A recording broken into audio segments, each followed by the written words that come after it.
पाकिस्तानी सियासत में मुदाखलत से मुतल्लिक अमरीका की एक बार फिर तरदीद। किसी एक सियासी जमात की हिमायत नहीं करते, आइन की बालादस्ती और जमहूरी असूलों की सपोर्ट करते हैं।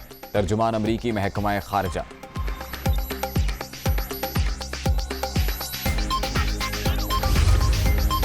निगरान वज़ीर आज़म के लिए नाम स्पीकर कौमी असम्बली को भिजवा दें। सदर मुमलिकत ने अबूरी हुकूमत बनाने के लिए वज़ीर आज़म और शहबाज शरीफ को खत लिख दिया।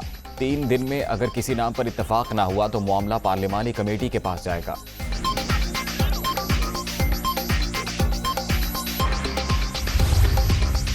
और कातिल डोर 2 जाने ले गई। सियालकोट में गर्दन पर डोर फिरने से 7 साला बच्चा जाँ बहक। लाहौर में डोर के साथ बंधी तार हाई वोल्टेज तार से टकरा गई।